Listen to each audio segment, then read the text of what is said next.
Hi, I'm Rick and you're watching Running with Spoons, and in this week I have to admit I am seriously in over my head. This may have been the biggest mistake of my life. We took a 2008 school bus, we gutted it, and we started building out our dream home on wheels. And all appeared to be going really well, right up until I'm already doing repairs on things that I've previously installed, and I'm spending money that I frankly just don't have.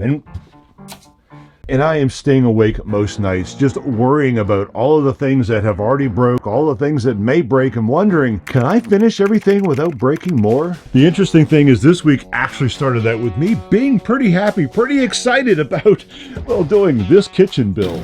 I've got exactly 6 feet worth of counter space to create while putting this giant monstrosity of a stainless steel sink in place. Basically, Nikki handed me this thing from a restaurant supply store, sent me to go get some reclaimed barn wood, and said to make it look steampunk industrial meets Angry Fairy. Seriously, she said Angry Fairy. Do you know what an Angry Fairy looks like? I don't. Okay, some basics first. We know the shape, the size, the thickness of the countertop, and we know that it has to be exactly 36 inches from the floor to that countertop. So we need to build some legs. The general look and feel of the kitchen is sort of a restaurant, meaning it's going to be very open. We're going to tuck boxes and shelves and whatnot underneath the counter. That's Nikki's department, not mine. My job is to create industrial Angry Fairy legs. No, I got really lucky in that each of these pipes are 5 feet long, and when you cut them exactly in half and then cut them exactly in half again, and by the time you add all the other parts, it actually matches up to 36 inches. Even I can't mess this up.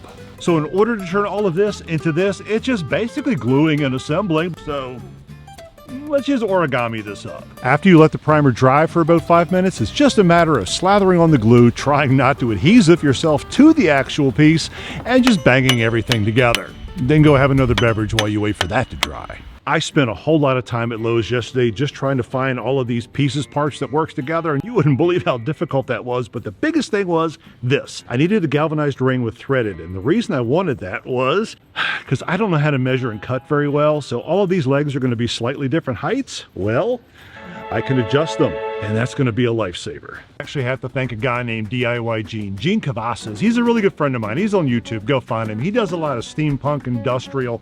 Anyway, he turned me on to this product called Rust-Oleum Hammered.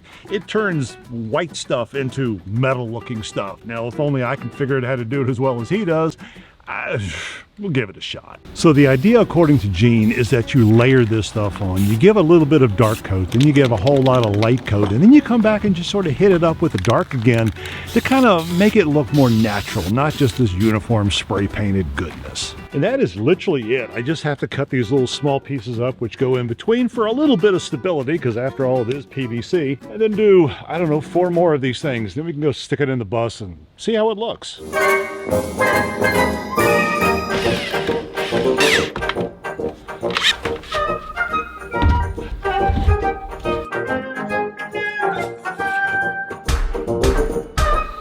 Houston, we have a problem.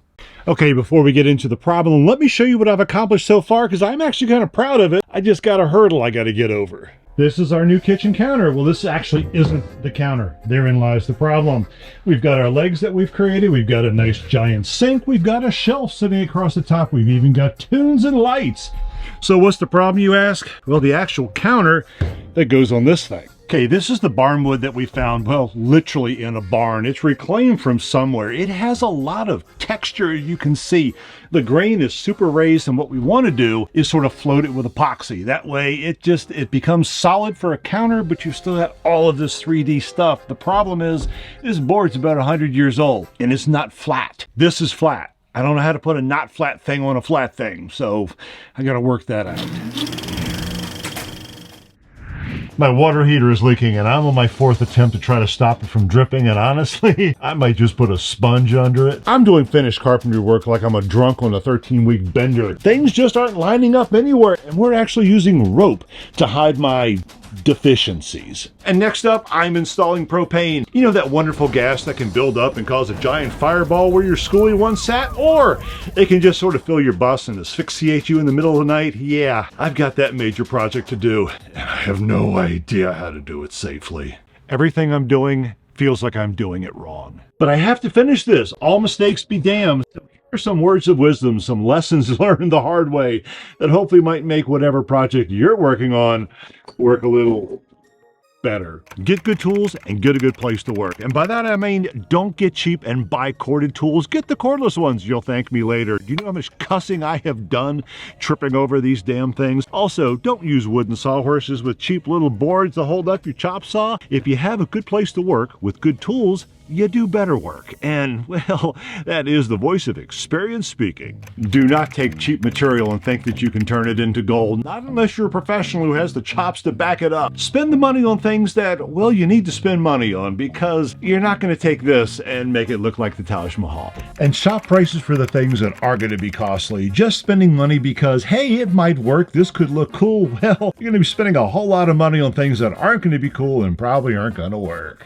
And do more research than you think you should. Trust me, there are things you are going to discover well after you begin and when it's too late to actually make a course change. And don't try to take up every square inch of space in your bus build. I put as much as I could in this little teeny crack down here next to the bed as far as plumbing and electrical. And you know what?